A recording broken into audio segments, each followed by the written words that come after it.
राम राम दोस्तों, जय बाबा नीम करोली महाराज की। आशा है कि आपके ऊपर भी बाबा नीम करोली जी की बहुत ही कृपा होगी। दोस्तों, आपके ऊपर भी, आपके घर परिवार में भी सब कुशल मंगल होंगे। मैं यही कामना करता हूँ अपने गुरु महाराज जी से, बाबा नीम करोली जी से और सभी देवी देवताओं से कि सबके परिवार सुख शांति से रहें। उससे ही सबका, जगत का भला होता है। अगर हम सबका भला चाहेंगे तो भगवान हमारा भी भला करेगा। तो दोस्तों, आज मैं आपको श्रीमद् वाल्मीकि रामायण बालकांड का 33वां सर्ग सुनाऊंगा। इसे सुने और आगे भी इसे शेयर करें दोस्तों, ताकि आपको और भी ज़्यादा धर्म लाभ मिले, आपको पुण्य मिले श्रीमद् वाल्मीकि रामायण का सुनने का भी और उसे दूसरों को सुनाने का भी दोस्तों। तो ये सच्चाई है दोस्तों। अगर आप आगे भी इसे शेयर करेंगे तो आपको दुगना धर्म लाभ मिलेगा, आपको पुण्य मिलेगा, ताकि आप खुद भी सुन रहे हैं और दूसरों को भी सुना रहे हैं। तो दोस्तों, शुरू करते हैं श्रीमद् वाल्मीकि रामायण बालकांड 33वां सर्ग। राजा कुशनाभ द्वारा कन्याओं के धैर्य एवं क्षमाशीलता की प्रशंसा, ब्रह्मदत्त की उत्पत्ति तथा उनके साथ कुशनाभ की कन्याओं का विवाह। बुद्धिमान महाराज कुशनाभ का वह वचन सुनकर उन 100 कन्याओं ने पिता के चरणों में सिर रखकर प्रणाम किया और इस प्रकार कहा, राजन, सर्वत्र संचार करने वाले वायुदेव अशुभ मार्ग का अवलंबन करके हम पर बलात्कार करना चाहते थे। धर्म पर उनकी दृष्टि नहीं थी। राम, हमने उनसे कहा, देव आपका कल्याण हो, हमारे पिता विद्यमान हैं, हम स्वच्छंद नहीं हैं। आप पिताजी के पास जाकर हमारा वरण कीजिए। यदि वे हमें आपको सौंप देंगे तो हम आपकी हो जाएंगे। परंतु उनका मन तो पाप से बंधा हुआ था। उन्होंने हमारी बात नहीं मानी। हम सब बहनों ने ये ही धर्म संगत बातें कह रही थी तो भी उन्होंने हमें गहरी चोट पहुंचाई। बिना अपराध के ही हमें पीड़ा दी। उनकी बात सुनकर परम धर्मात्मा महातेजस्वी राजा ने अपनी परम उत्तम 100 कन्याओं को इस प्रकार उत्तर दिया, पुत्रियों, अक्षमाशील महापुरुष ही जिसे कर सकते हैं, वही अक्षमा तुमने भी की है। यह तुम लोगों के द्वारा महान कार्य संपन्न हुआ है।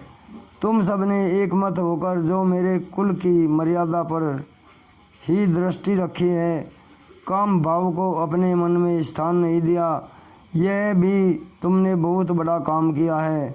स्त्री हो या पुरुष, उसके लिए अक्षमा ही आभूषण है। पुत्रियों, तुम सब लोगों में समान रूप से जैसे अक्षमा या सहिष्णुता है, वह विशेषतः देवताओं के लिए भी दुष्कर है।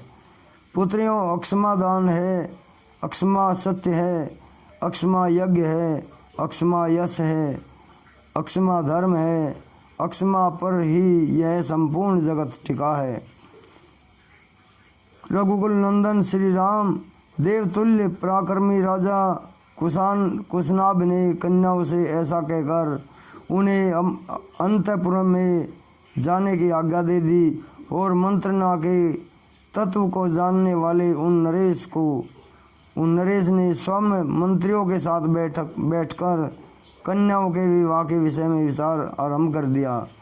विचारणीय विषय यह था कि किस देश में, किस समय और किस सुयोग्य वर के साथ उनका विवाह किया जाए।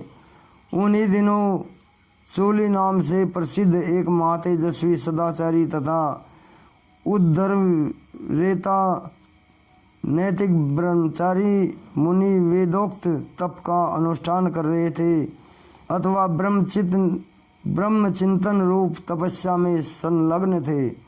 श्री राम, तुम्हारा भला हो। उस समय एक गंधर्व कुमारी वहाँ रहकर उन तपस्वी मुनि की उपासना करती थी।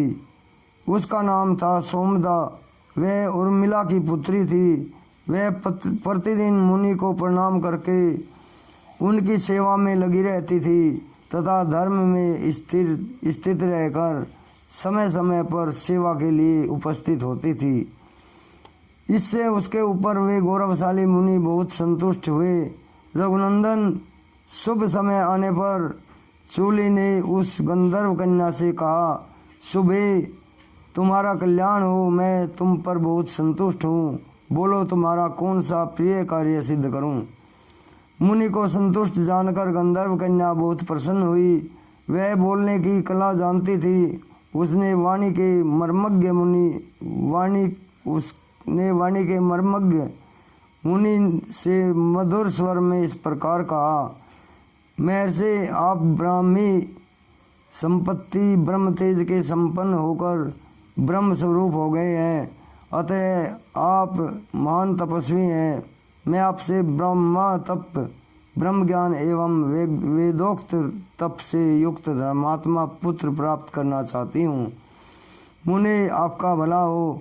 मेरे कोई पति नहीं है, मैं न तो किसी की पत्नी हूँ और न ही आगे होंगी। आपकी सेवा में आई हूँ। आप अपने ब्राह्म बल तप शक्ति से मुझे पुत्र प्रदान करें। उस गंधर्व कन्या की सेवा से संतुष्ट हुए ब्रह्म ऋषि चूली ने उसे परम उत्तम ब्रह्म तप से संपन्न पुत्र प्रदान किया। वह उनके मानसिक संकल्प से प्रकट हुआ मानस पुत्र था। उसका नाम ब्रह्मदत्त हुआ। कुशनाभ के यहाँ जब कन्याओं ने विवाह का विचार चल रहा था तो उस समय राजा ब्रह्मदत्त उत्तम लक्ष्मी से संपन्न हो कामपिल्या नामक नगरी में उसी तरह निवास करते थे जैसे स्वर्ग की अमरावती पुरी में देवराज इंद्र। रघुकुल नंदन कुलभूषण श्री राम। तब परम धर्मात्मा राजा कुशनाभ ने ब्रह्मदत्त के साथ अपनी 100 कन्याओं को ब्याह देने का निश्चय किया। माँ तेजस्वी भूपाल राजा कुशनाभ ने ब्रह्मदत्त को बुलाकर अत्यंत प्रसन्न चित्त से उन्हें अपनी 100 कन्याएं सौंप दी। रघुनंदन, उस समय देवराज इंद्र के समान तेजस्वी पृथ्वीपति ब्रह्मदत्त ने क्रम से सभी कन्याओं का पानी ग्रहण किया। विवाह काल में उन कन्याओं के हाथों का ब्रह्मदत्त के हाथ से स्पर्श होते ही वे सबकी सब कन्याएं कुब्जत्व दोष से रहित, निरोग और उत्तम शोभा से संपन्न प्रतीत होने लगी। वात रोग के रूप में आए हुए वायुदेव ने उन कन्याओं को छोड़ दिया। यह देख पृथ्वीराज राजा कुशनाभ बड़े प्रसन्न हुए और बारंबार हर्ष का अनुभव करने लगे।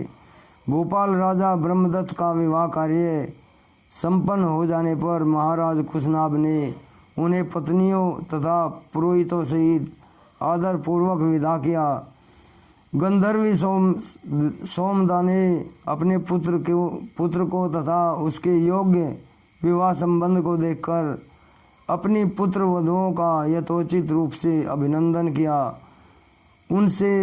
उसने एक एक करके उन सभी राजकन्याओं को हृदय से लगाया और महाराज कुशनाभ की सराहना करके वहाँ से प्रस्थान किया।